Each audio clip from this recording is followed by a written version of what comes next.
Hello, I am Pekamo, your haze mechanic, and I'm here to give you tips on how to enjoy the usage of your car and how to help you get the best from your car. Today, I want to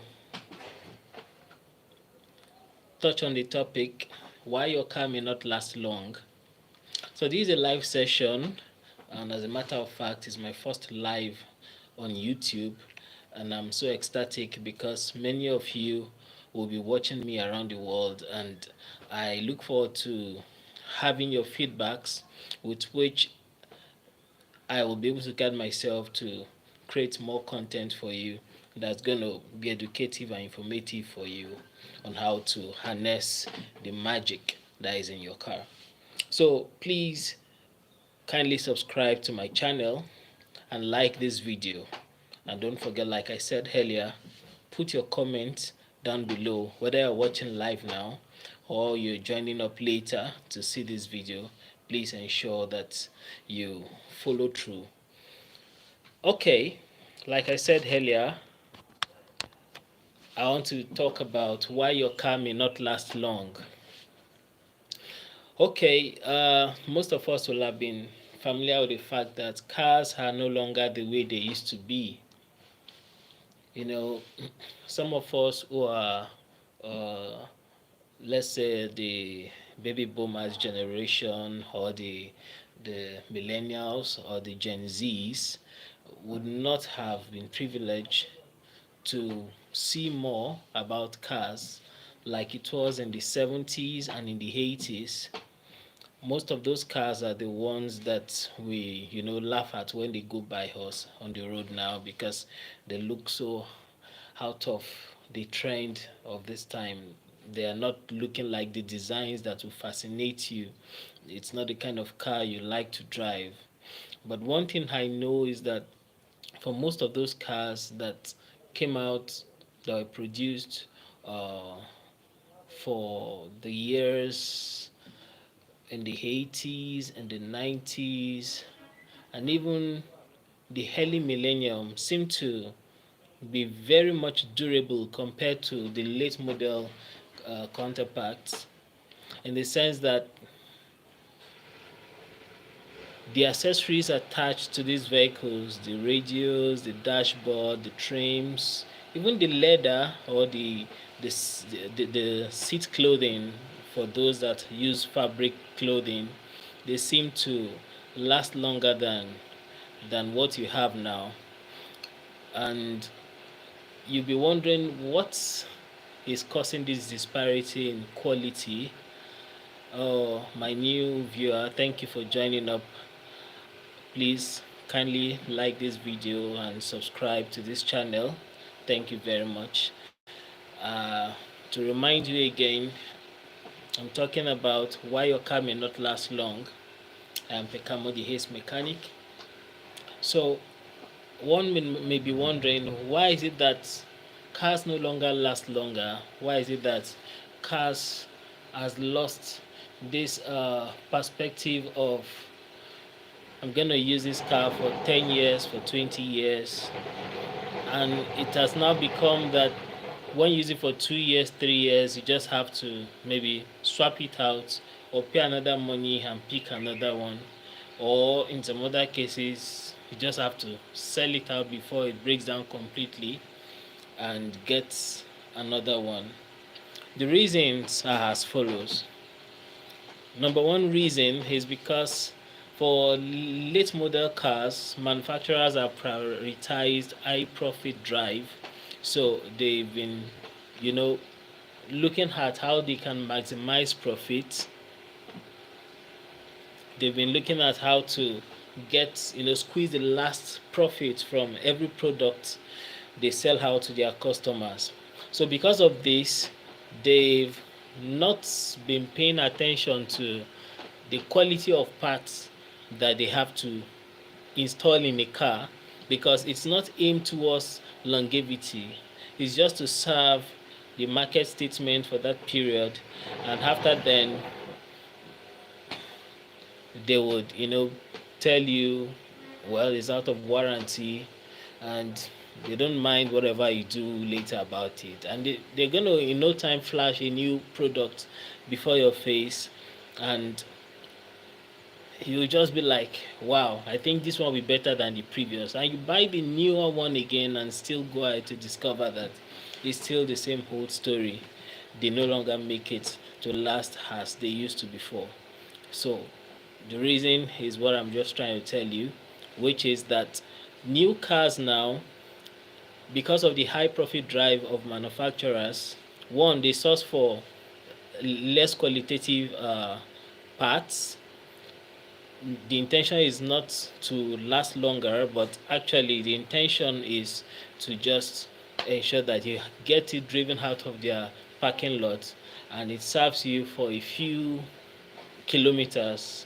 If you're even lucky to get it up to 100,000 kilometers, then you're lucky. It's going to be celebrated, but that's not even their goal. If the car can do up to 20,000, 30,000 miles, I think they are good because they know what they put into the car. So with that being said, this high profit drives from manufacturer is causing them to place a lesser premium on the quality of parts that they use to make up these cars. And you have to understand that all of this contributes to the kind of quality that you eventually get from your car. All right. So another thing on that first point is that, in late model cars, the manufacturers have decided to cut on costs. So with that, in some cases, with something I was privy to from an industrial leader, Mason Patterson, sorry. Hi. Mason, thank you very much for joining our live stream. Where are you watching us from? So as I was saying, they don't mind squeezing every little profit out of the cost such that they can maximize their gain. And that has been the culture for a few years back now. They don't want it to actually... thank you very much, Mason Patterson. Thank you for liking my stream. Kindly subscribe to this channel, and I believe you are into what we're talking about. Thank you very much for subscribing. I believe you're into what we are saying. I don't know if you want to say anything in the comment section. Put it down and I'll read it to our audience. So because of this, the parts associated in the accessories of cars are actually not going to last you that long. Okay, for example, back in the days, for every cars you will know, they have an articulated mirror, a mirror you can fold in and out manually. But if you notice, there are many cars that can be termed as disposable cars that are made... I'm sorry for the noise. There's a construction work in the next compound there. So if you notice, in late model cars, maybe 10 years back or 15 years back, manufactured cars, you discover that the mirrors, for example, on some so-called disposable cars are not articulated. They can't be folded in and folded out. So if you just get in a traffic where you have a narrow space, if you just try to mangle your way through, you just discover that instead of your mirror to fold out all the way or fold in all the way, you just discover that your mirror is going to break, so you just have to get another mirror. And that's one of the ways they get more money or more profit back, because with that you are constrained to have to replace that mirror, especially if you are in a first world country where your vehicle has to pass some stringent requirements before it can hit the road. You must have your wing mirrors, your inner mirrors, and some other things for your car to be certified to ply the road. So in such cases, you have to buy another mirror. Whereas my grandpa's car, the mirror that I knew with it had never gone out of the car, has always been there, usable. Although if during the rain with all windows wound up, you want to, you want to adjust the mirror, you have to wind down and reach out your hand out and pull the mirror to the necessary point that for your view. And those mirrors last longer in those days, but now the mirrors don't last as long as you would have thought they should, all in the name of trying to reduce cost. Another thing is that the parts that will be required to make it articulated, to make it able to swivel, that hinge is another cost.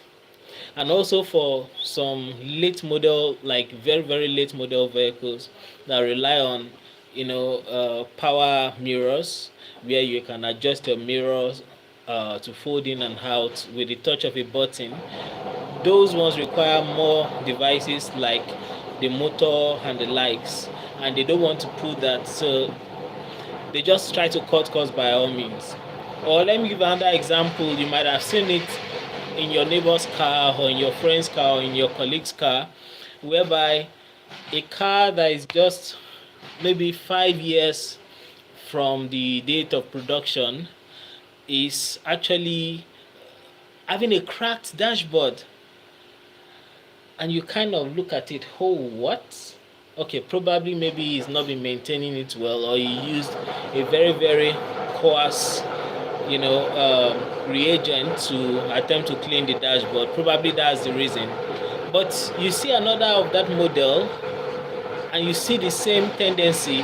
You see the cracks coming out of the dashboard, and you see another model of the same car of the same year range or model year having the same crack. Then you start seeing that it's the same thing, like the same pattern is repeating itself for these car models.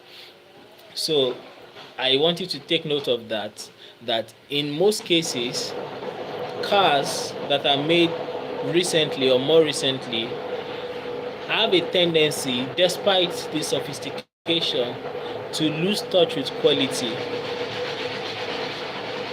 The same thing with chairs. I mean, the seat in the car. Some of these cars also having leather. You see that the leathers does not last as long as you might have known when you were growing up in your daddy's car or in your relation's car.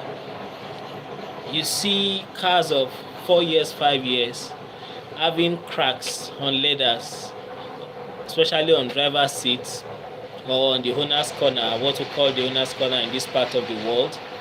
You see it's developing, very, very irritating cracks. Just 4 years, 5 years into using the car, probably less than 50,000 miles or 50,000 kilometers, and you see those cracks emanating. It's a very very very very sad thing to behold. But those are some of the things you get to see. You see some buttons on the dashboard or on the center console that when you press on them, if you press on them too much, you start feeling that if I press a little harder, this is going to break, or this is going to just poke into the dashboard and I'll never find it again. Yes, that's the level of the designs that are being done nowadays compared to what you have in those days. In those days, cars were built to be rugged. The aim was to see which product is going to outlast a competitor's product. But now, the goal is not within that range again. It's just to maximize profits, churn out new cars, new features every year to beat the competition and to meet the regulations of the NHF, of the National Highway and Traffic Commission, such that their cars can be sold in a country or the other. But apart from that, they don't care about the longevity of the accessories or of the features or of the product or even the car, even the engine itself. They don't really care about that. So that's one of the reasons why your car may not last If you're just joining us, I'm talking about why your car may not last long. And the first point we talked about is in late model cars, for example, manufacturers are on a high profit drive. So they want to squeeze the last juice from every product that they are manufacturing, such that the cost of production will be relatively lesser and they can get higher profit margin from every product they churn out. So the second reason why your car may not last long is what I term to be firmware tolerance. Now, I don't know if you're familiar with automobiles. Mason Patterson, I don't know if you're still there.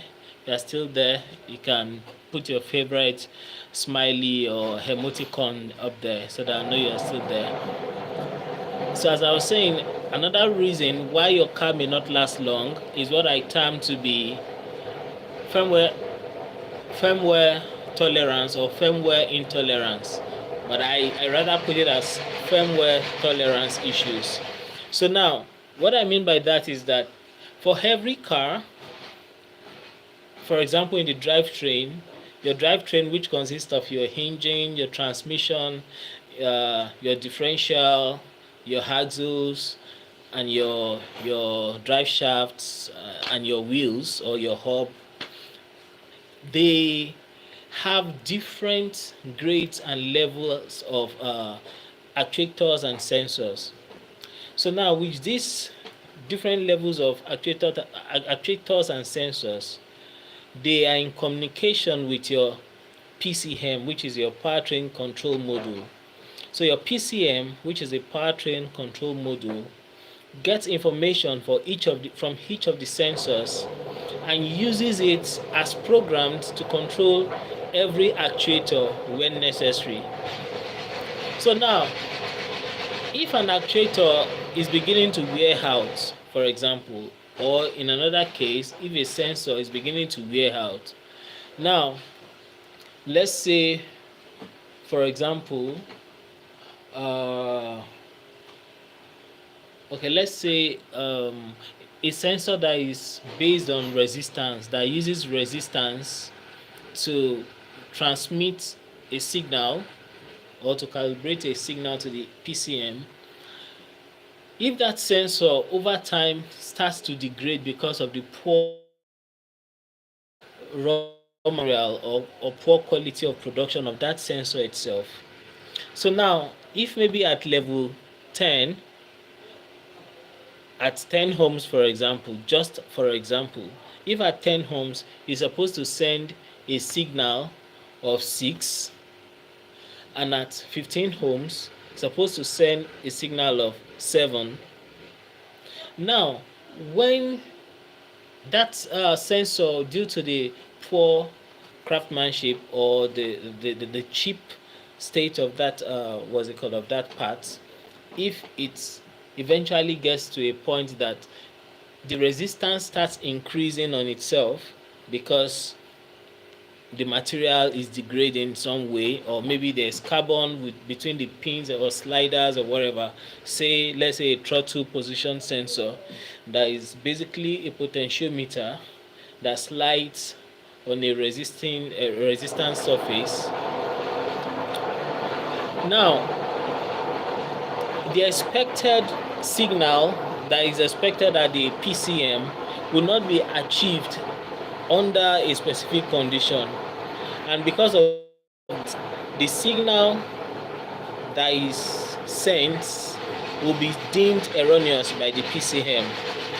So if this is obtainable, or if this happens over time and gets to a point where the default signal at a particular condition is outside of the programming specification of what the PCM is supposed to expect, then the PCM is going to start acting erratically because it's not familiar with that signal value, and because it's not familiar with that signal value, it does not know what to do with that signal value. Hence, it tries to make up but the signal value is not giving him the room to do what it's supposed to do, and you start having erratic functions. And except that range is enough to fall into an error code that's been programmed into the PCM, for the PCM to recognize that there's an error from this sensor, it's giving something out of range, then no one will be able to know that the problem is with the resistance or the signal being sent from the example I said, which is a throttle position sensor. And everybody will want to condemn the engine, want to condemn the PCM. They'll change PCMs like 3 or 4 or 5 and still tell you that the same issue still persists. In that kind of case, until somebody who is a genius just have or serves an informed guess to replace the throttle position sensor, the erratic behavior of the engine will still continue. So that's what I term as firmware tolerance. So, and I guess it's because of this that most manufacturers release TSBs for PCMs where they have to, recommend firmware upgrade for their cars. So if you are just joining up, I'm talking about why your car may not last long, and you are on to Pekamo the Ace Mechanic. I'm streaming from Nigeria, Ibadan, Nigeria to be precise. And we've talked so far on the things that may not make your car last long, which the first thing we talked about was the high profit drive that manufacturers have engaged in within the production line of their late model vehicles. And the second point we've talked about why your car may not last long is firmware tolerance issues, where the expected tolerance or the expected figure or value for the signals expected from a sensor has changed because of wear, and the wear is majorly in most cases not because of use but because of cheap products, cheap craftsmanship, let me say mediocre production quality or standard. And because of that, what the ECM or PCM is expecting to act on to control a particular actuator is outside the signal range it can recognize, and by so doing it will just give up or start acting erratically because it does not know what to do with that signal that it's having. The way it works is, if you have this value, if you have value 1, you act like A. If you have value B, you act as B. If you have value C, you act like C. Or in some cases, there's an interpolation scale. So they say if you have value 1, you act value A. If you have value 10, you have value E. So now the program is going to fill in what will happen between value 1 and value 10 to do it between A and E in the actuator stream. I don't know if you understand what I'm trying to say, but I'm trying to break it down for those who are not very keen into auto repair and those who are maybe having quite a handful of knowledge about it. So the third reason I want to tell you why your car may not last long is poor maintenance and bad driving habits. So these are related but quite different from each other. So when you have poor maintenance, or when you observe poor maintenance, or even for some people no maintenance at all, which is very, very, very poor. So when you have poor maintenance, maybe for every day, every year as you use the car, you're always late to go to work. So when you jump out of your bed in the morning, you have a summarized shower. I think that's common all around the world for people who are likely to wake up late. You have a summarized shower, You do the A, B, C, D, probably an E of the shower, and you just reach out for your keys, get your suitcase or your bag, your office bag, and just dash out to your car. Press the key fob to unlock the car, and you just bolt into the car like a thunderbolt, and you start the car and you zoom off.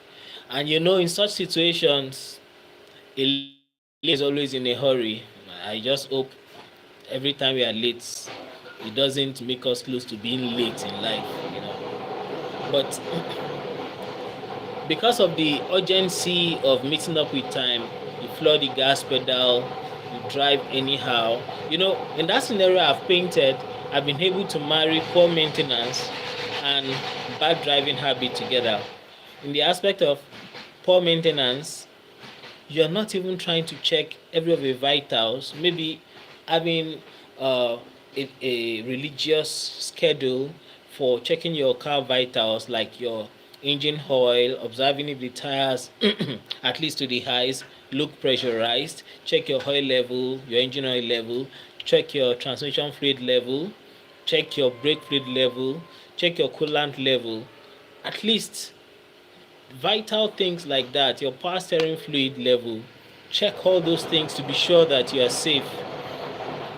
If you don't have that habit, and because you are in a hurry, you don't check all of those things, you get into the car and you're always driving harsh, you're always driving aggressively, always slamming on the brakes, slamming on your accelerator. Your brakes are going to wear faster, because every time you have to appeal to the function of your brakes, you have to tell your brakes, I need to slow down now, because you've gotten in a speed where you can't just coast yourself down by just relieving the accelerator and reduce your speed to come to a comfortable or safe distance from the car in front of you. So because you're always on the need for speed quest, you're always slamming on the accelerator. You're on top speed, maybe depending on speed limit, where you are supposed to drive 100, you are right on 100 or maybe 98 or 99 kilometers per hour.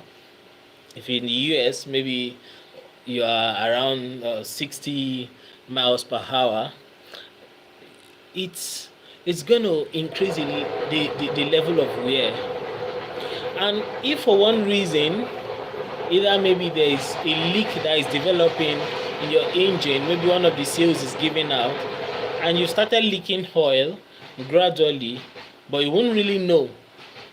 Or maybe your car started smoking, but because of the catalytic converter and because it's just on the onset of smoking, which you won't know while in the car, all wound up, driving off, paying attention to how you make it over a 40-kilometer drive in 30 minutes.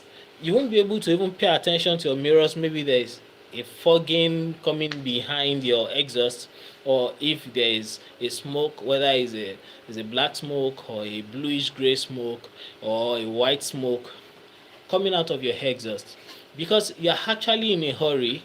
You skip maintenance, you skip all the checks of every vitals of your car, and two, you just drive so aggressively.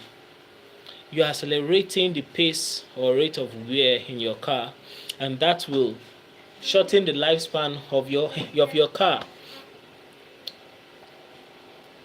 So now I want to urge you to ensure, because this part is up to you. Those are the little things you can do to catch problems before they boomerang into big breakdowns or expensive breakdowns. Because when a car breaks down, depending on where it breaks down, it might be good for you if it breaks down at home, whether the car does not start anymore or the engine is whacked, or maybe you threw a rod and you have rod knock, or whatever.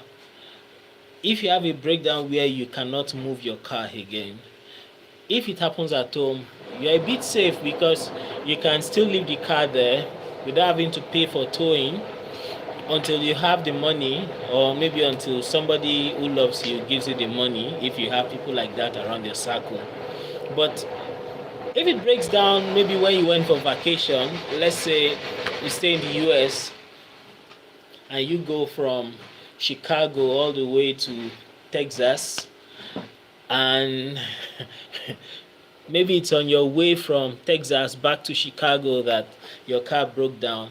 It's going to be a big blow on you, because after the vacation you've made a lot of expenses already, so your savings has depleted, so you hardly have not much that's going to take you back. I mean, you barely have what will take you back home and help you start the resumption of your work. And if it happens at that point, you know it's going to be a very big mess, which no one wants to have. So imagine if it will have just been caught by you observing your brake fluid level, or maybe your engine oil level, or maybe, God forbid, your transmission just packed up. Let's say you are having a CVT and you've not been checking your CVT fluid. For those that are not fully sealed units, you didn't check it by using the dipstick, or for those that are fully sealed units, you didn't schedule an inspection with a mechanic to help you check your CVT fluid. You're going to run that car aground, and it's going to cost you a whole transmission, whereas it will have just costed you just 3 4 5 minutes of just pulling out the dipstick with the shifter being at the appropriate position as listed in your owner's manual. So it's good for you to ensure proper maintenance and cultivate good driving habits. Another thing I want to chip in, or some set of things about the driving habit or driving culture, is apart from you ensuring that you don't drive aggressively, I want to urge you all to make it a culture to check your gauges every 1 minute. Every 1 minute, make it a culture to check your gauges. So, in fact, to cap it all on that point, make it a culture whenever you're driving, your hands on the wheel like this, and you're driving, try to time yourself, that now the mental timer now. Try to time yourself to check your instrument cluster. Your instrument cluster is where you have all the clocks, the RPMs, the speedometer, the fuel gauge, the temperature gauge, and the warning lights. So try to ensure that you pay attention to your instrument cluster every 1 minute. If you can do it half that time, that would be better, maybe 30 seconds. But if you pay attention to checking your instrument cluster every 1 minute, you are most likely going to catch any warning that your instrument cluster is passing across to you before it escalates into an expensive repair, or a far more expensive repair. So that's what you want to ensure, that you check your cluster every 1 minute. Whether you're driving within the city or interstate, or the highway as they call it in some other climes, ensure you check your instrument cluster every 1 minute. And what you're trying to observe from the instrument cluster is, one, to see if there's no warning lights that are displayed that were not there before. You have different kind of warning lights. Some are color graded in green or blue. The green and blue are in the same category, but each light works for different things. I'll try to just touch upon identifying the different categories. Some are color graded in orange or yellow, which some people call amber, while some are categorized or color graded into red color. So now, if you have a red warning light, the meaning is translating is common. It's not the same thing, but every red warning light is common. That is, they have a common inference. Likewise, every yellow or orange warning light have something in common. That is, the degree of information or the degree of the warning they're escalating to you has a common level. Also, if you have a green or blue warning light, which both of them are quite the same,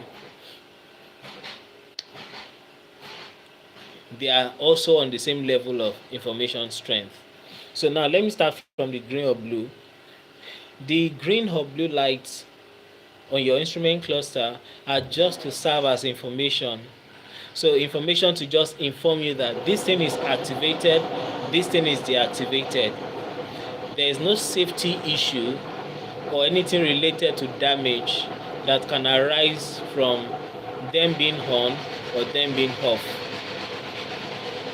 The only time where it can just catch your attention for you to take necessary steps is if the warning light indicates that a certain function is on and you don't see the effect, then you know that it needs to be repaired. But in no big way does it mean that there's a danger looming. It's just giving you an information. For example, your direction light. In this part of the world, we call it pointer. The turn lights, the one used to indicate to other traffic users or road users that you are turning left or you're turning right. It's on this side. You can flip it up to indicate a right turn or flip it left to indicate a left turn.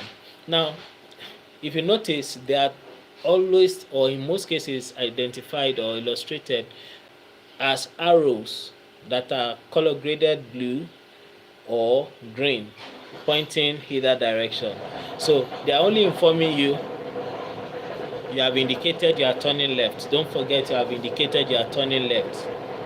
Then if on the right you have indicated you are turning right. So don't forget you have indicated you are turning right.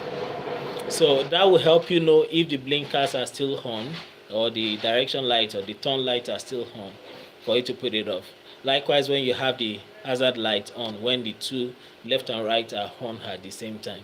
So just to give you an information. Same with your headlight.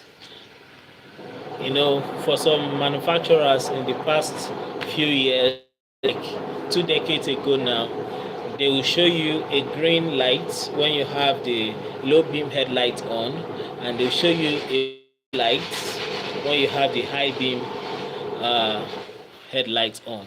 So when you have the low beam headlight on, you see the low beam indicator or symbol or icon alongside the green light or coded in green light. And when you have the high beam on, you see the high beam icon coded in blue light or blue color. So you use that to get yourself updated that, oh, my headlight is on. So that's what you have those colors for. The green and the blue colors are just to indicate. If you are still watching, please kindly send a comment so I know that you are here. Thank you for joining. Thank you for watching. I'm happy that you are here. We continue on what we are saying. The orange or the amber lights on the instrument warning light is to let you know that there is something that is wrong within the drivetrain. When you have the yellow or the amber light coding or grading a particular symbol, whether it's CEL, check engine light, or ABS, or traction controls, is to tell you that something is actuated or something is wrong. Especially if you have a check engine light, is to tell you that something is out of the normal in the engine or in the drivetrain. So that's when it comes to the engine as a whole, or the transmission, or the differential, something is out of spec and something is wrong, you may need to check it as soon as possible. That's what the yellow or the orange warning light is telling you on your instrument cluster. You may want to check it as soon as possible. So that means that you should just be aware that everything is not as supposed to be. The ECM has identified a fault, something out of the normal, and has decided to inform you about it. In most cases, there might be no drivability issues, there might be no symptom, there may be nothing observable, either being more increased or decreased in the drivability of the car. Mason, thanks for watching. Thank you for still hanging around. So if you don't have drivability issues, just if you can reduce your speed, reduce your speed. But if you cannot, maybe you're in an unsafe place, just bear in mind that there's something wrong. And if peradventure in your car glove box you've invested in a scan tool, you can find somewhere safe and pull over and connect your scan tool to your OBD2 port and extract the DTCs there and try to understand the meanings. If you don't know what they mean, you can Google them or you can ask me, and I'll be able to guide you on what it's trying to tell you. So that's what the orange or yellow light is about. Alright, the last warning light, or the last color grade of or color code of warning light, is the red warning light.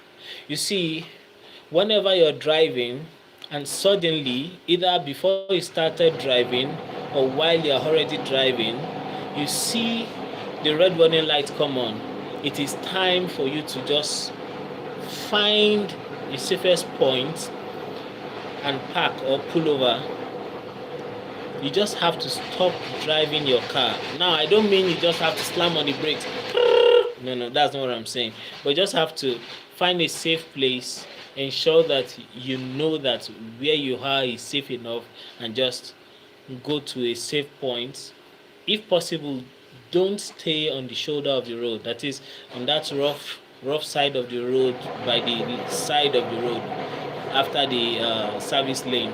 Don't stay there, because that's if you are having a right hand drive, you know your road shoulder is going to be on the left. But if you're having a left hand drive, like those in the US, in Nigeria, in Ghana, and some other countries, I think Dubai too is left hand drive, then your road shoulder is going to be on the right. So just ensure that the traffic around you is safe enough for you to move from whatever lane you are through the service lane to the shoulder. But like I said earlier, try to avoid parking on the road shoulder, because any vehicle that lost its brakes, or maybe if you have two people engaging in road rage and they are trying to come at an unprecedented speed, might just crash into you where you are parked to check out what's wrong with your car. So just avoid as much as you can. Avoid parking at the road shoulder. Find somewhere, maybe a parking lot or somewhere like that. And I pray God will save us from every potential damages or potential risk or hazard. So that's what it's telling you. So examples of lights that are color coded or color graded in red is your oil pressure lights, your parking brake lights,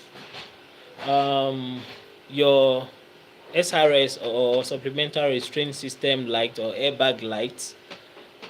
Everything that has a tendency of putting you at a risk of losing your life or causing a catastrophic injury to you or any other road user is going to throw a warning light that is color coded red. So if you have your air pressure just go on you while you're on the highway or while you're driving, if you don't stop as soon as you can, your engine is going to go into a catastrophic damage. So now let's imagine that you don't know that the oil pressure in your engine has gone out, and you are still slamming on the throttle, giving it more gas, and you are still enjoying how swift you're going. Probably your engine is a V6, and you're enjoying, even maybe it now has a turbo, and you're on top of the world, going like Toretto in Fast and Furious, without knowing that your engine has stopped supplying the adequate amount of oil or pressure of oil. The lubrication in the engine will eventually drop, and when this happens, at a particular time, you being on a high speed, not paying attention to the engine sound, will not know that anything has changed in the sound of the engine. And at a particular point, the engine is just going to throw a rod, break the block, or it's just going to seize. And if any of those happen, it means the engine is going to stall. And if the engine stalls on you on high speed, you're just going to decelerate almost immediately. So you going very fast, you just go.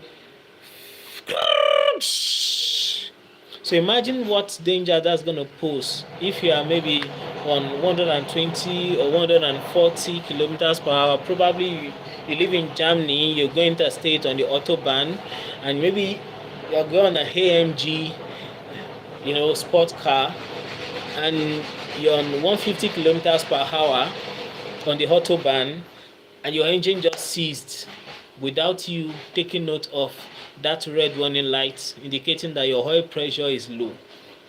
Imagine what will happen between you and the vehicle coming behind you. So the vehicle coming behind you is going to rear-end into you, and that's going to be catastrophic. And that's what the manufacturers or the designers of vehicles have tried to avoid, to ensure that as much as possible you can, with your discretion, limit or minimize or reduce or take out outrightly the possible risk of having your life at risk or having other people's lives at risk. So the same thing with your parking brake. When your parking brake, whether it's a handbrake or the foot brake or the EPB, electronic parking brake, when it's engaged and you don't know and you keep driving, you'll be putting a lot of strain on your engine, and at a point it might overheat, and it might even damage your braking system to the point that, depending on the design or the car in particular, your brakes might not work effectively again because you've stressed a particular section of the system by engaging it while driving, and with it some of the springs and seals are going to give in because they are being subjected to heat that is beyond the normal range designed for. So they're going to deteriorate and give in, and when that happens, maybe leaks or breakage or kinking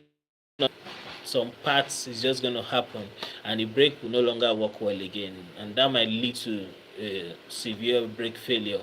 So you don't want that to happen. So that's one of the reasons why you pay attention to your warning light in case your brake light is on. Another thing is your brake light might be on depending on how old your car is. In newer cars, there are different warnings, maybe an information panel, either on the instrument cluster. For most Fords, you have those informations being communicated to the driver, or maybe on the central console or on the infotainment system, you have such information being relayed. But in relatively older cars, maybe cars are 12, 15, 20, 30 years old, you just see the brake light come on the instrument cluster, the brake warning light.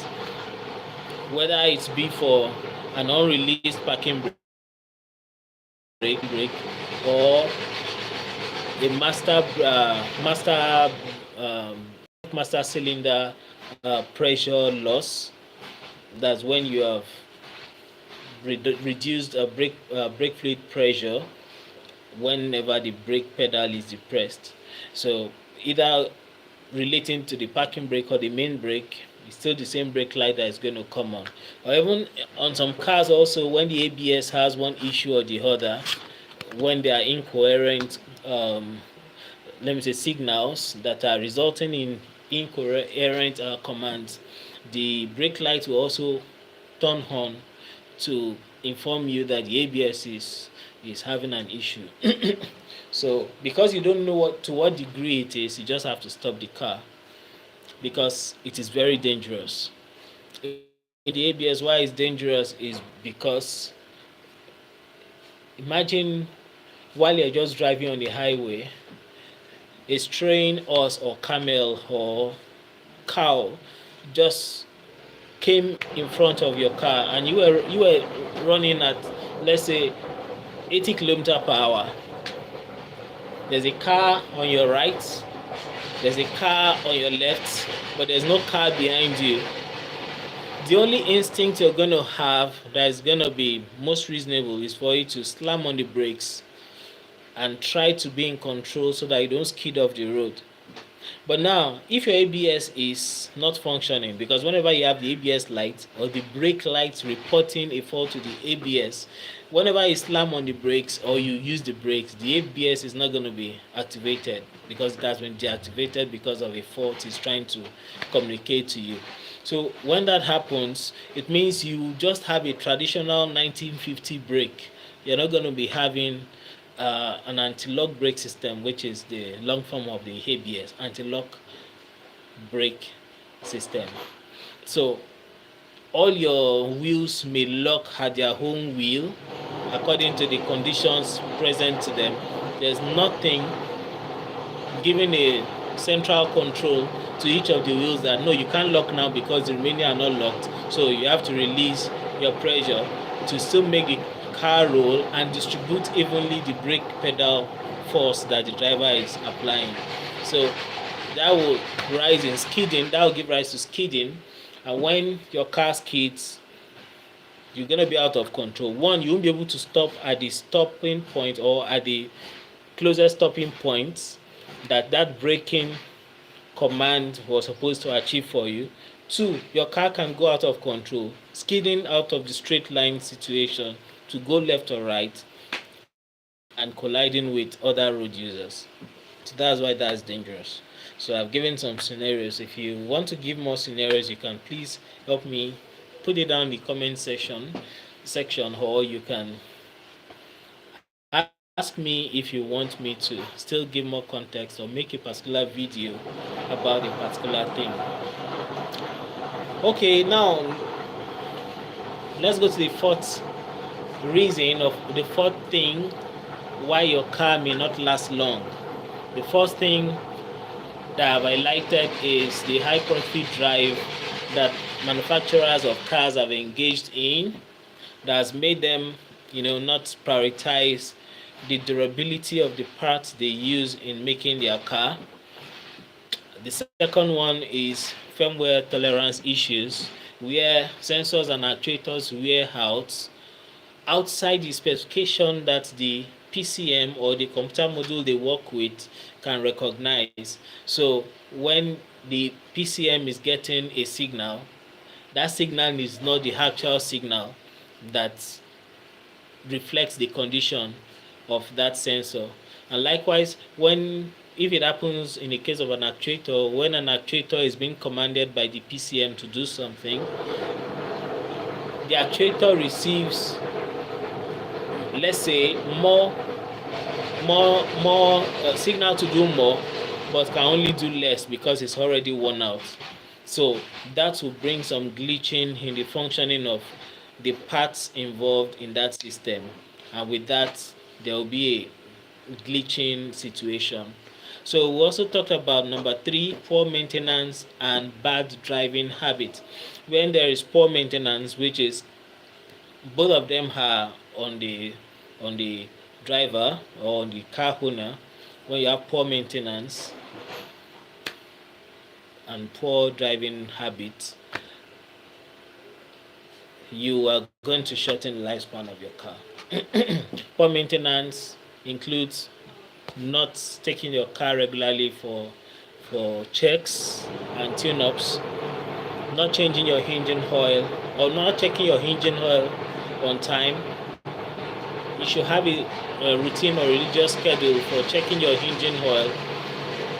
Maybe depending on how old your car is, if your car is still fresh, maybe every week, once a week, you check your engine oil, your coolant, your transmission fluid, your brake fluid, even check your tires to be sure that they still have air pressure in them, and to be sure that they don't have cracks and that they've not expired. And also ensure you do your oil change regularly for your engine oil and your transmission fluid.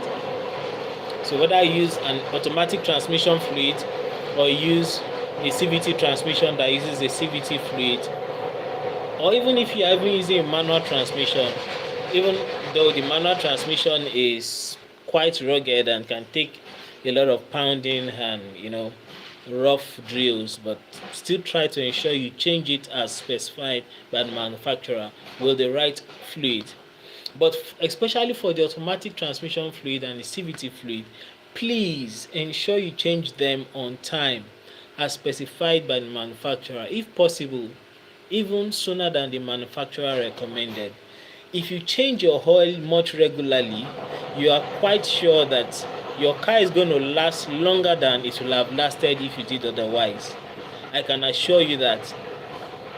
So if you change your engine oil regularly, you do your transmission fluid change or your CVT fluid change regularly, you don't drive too aggressively on the car, maybe once in a while when needed. You check your coolant to ensure you have adequate coolant. You check your gauges properly while driving, like I recommended that every 1 minute you take a look at your instrument cluster to see if there's any gauge showing you maybe the engine is overheating from the temperature gauge, or if there's a warning light telling you to stop the car. You, like I highlighted, if you missed that, you can go back to the earlier part of the video to catch up on that. So if you ensure that one, you do your oil change, engine oil change regularly, even sooner than normal. If you drive a engine that uses a synthetic oil, maybe a 5W30 or a 5W20 or 0W20, you can decide to even change the oil sooner than the manufacturer says. Most manufacturers will tell you 6 months or 8 months or 1 year, but at our own shop we give 5 months to synthetic oil, 5 months or 5,000 miles. So that's to ensure that your car will not have sludge build up that is going to plug up those tiny oil jets and crevices. Thank you for joining. I can see you. Please, you can say hello so that I can see who is here. And if you have anything to contribute, you can please just type it in the comment section so that I can read it out for every other person to hear. Thank you very much for joining. Please subscribe to my channel. This is my first live video. I've been doing some shorts and other videos before. I'm Pekamo, the Haze Mechanic, and I want you to enjoy the best out of your car. Thank you for joining us. So we've talked about poor maintenance and driving habit. Under the bad driving habit, I want to say some few other things. So if you're in a area where you know the road condition is bad, please ensure that you pay good attention on the road. Avoid pressing your phone on the road, avoid dancing while driving, so that you can pay attention to the back portions of the road, or whether you have a speed breaker or a speed bump or even a pothole, so that you don't ram into a pothole on high speed or into a speed bump on high speed. So avoid those so that you won't damage your tires and your suspensions or even bend your car frame, because there are some very bad situations, maybe a very deep pothole that you ram your car into, that's going to twist or bend or deflect the chassis of your car. So you don't want that to happen. So avoid running into bumps on high speed. And also, I would advise, if it is possible, don't lend your cars to careless fellows, friends, family, ensure you don't lend your car to those people who are careless. I mean, those who are reckless in handling cars. Because if you maintain your car well and they don't maintain it well, they'll be the weakest link in the usage of your car, and it's going to give some fruits. It's going to give results, and in this case, the result is not going to be good. So it's going to cost you when it's time to fix a breakdown or an impromptu maintenance. It's not the person you lent your car to that's going to foot the bills. You'll be the one to foot the bills. So Anu George, thank you Anu George for joining this live stream. So Anu George says, how is Citroen C3 Aircross Car Pure Tech engine? Have you have any experience? It's torque converter max variant automatic. Well, unfortunately, have not worked on Citroen cars before. If I'm to guess, I think Citroen is an European vehicle, but I've not touched, not even driven or touched Citroen vehicle before. But majorly, I major on American vehicles, the very popular ones, and Japanese vehicles with, I think still a broad spectrum of some other Asian vehicles. But European vehicles, I don't do them. I've worked on a few European vehicles. There are some of my clients who referred me to their friends who are in a breakdown situation. I had to come in and help, and I fixed the situation, maybe in a Benz or in a Renault. But I don't major on European vehicles. Thank you very much, Anu George. Please ensure you like this video and subscribe. Thank you very much. If you have any other question, I believe I may be able to answer you, especially if it's not pertaining to European vehicles. And let me know if I'm right that Citroen is number one, if it's actually pronounced Citroen, and number two, help me confirm if I'm correct that it's an European vehicle. Thank you very much. So I said the last time that you should avoid lending your cars to reckless people who are careless, who are reckless. And also, please, the last point under driving habit, avoid driving through flooded roads. You don't want to risk letting the intake of your car engine. Oh, thank you very much, Anu George. You said thank you, cheers. Thank you to you too. Oh, I've seen that you've liked the video. Thank you. Please kindly subscribe. If you have any further question before this live stream is going to wind up, please, you can ask. And if you have any suggestions for me, then I would like to know it and see how I can come in to help. Your name suggests that you're watching from Nigeria. I'm also streaming from Nigeria. I'm Pekamo the Ace Mechanic from Ibadan, Nigeria. So it's good to see you here. Mason is still here with us. Thank you, Mason. You can type in your favorite emoticon so that I'll know that you're still here and you're not snoozing on the pizza. Okay, so lastly, on the reasons why your car may not last long, is, this may sound funny, but it's not funny. It's not totally in your hands, but it's your responsibility as a car owner to ensure that you see to it, which is to enlist the service of a qualified or competent, or both qualified and competent mechanic. So, for example, for me, I have set some limits, not as though I have limitations, but like I told Anu George, I am not specialized on European vehicles. I see them every day. A lot of my clients have offered to bring their other vehicles, their European vehicles, but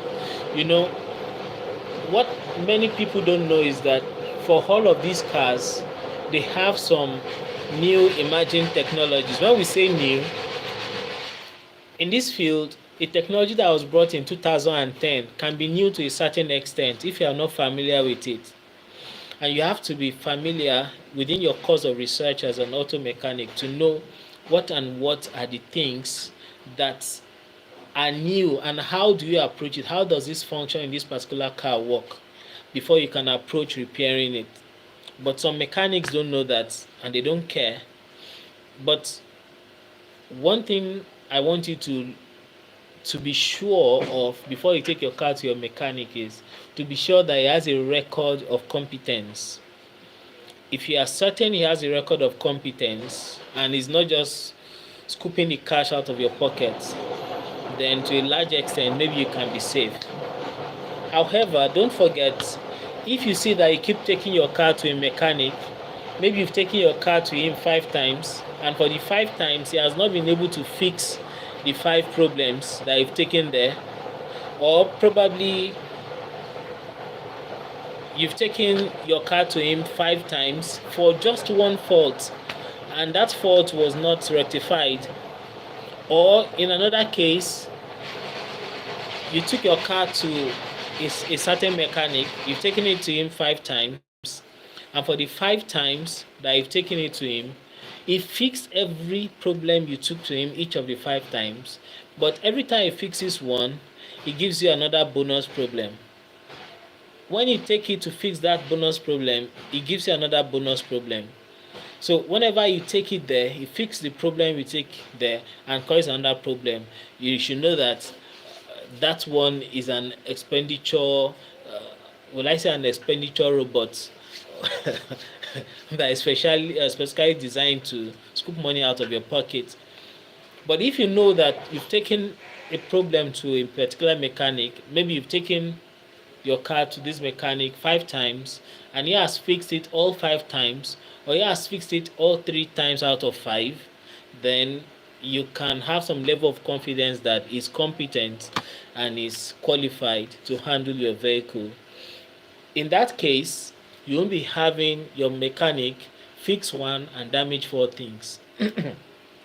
For example, I've seen it very, very commonly where mechanics, they'll fix your car shock absorber and render your ABS system inoperable, and your ABS warning light will just come on just like that. In most cases, they've damaged a wheel speed sensor of your ABS system. So you don't want to be fixing one thing and damaging 2 things, which can, poetically be referred to as or described as taking 1 step forward and taking 3 steps backward. So you want to avoid taking your cars to incompetent or unqualified technicians. Make sure that every technician or mechanic you take your cars to gives you value for your money, such that if you take a patch job to a mechanic, the car is patched and is working within the confines of what you requested for. And if you take your car for a outright repair, make sure your car is repaired and the fault is no longer there. Once again, thank you very much for watching my video. Like I said earlier, this is my first live on YouTube and I'm happy to reach out to the world and engage you. Thank you, my viewers. Mason Patterson, thank you for watching. Anu George, thank you for watching. And every other person that's joined the live stream but did not signify with any comment, thank you also for watching. And even for some other people that's going to join this live stream, maybe to watch later on YouTube, thank you very much for joining. Once again, from me, I'm Pekamo, the Haze Mechanic. I want you to enjoy the best out of your car. And until the next time when I'll be coming across your way, drive safe.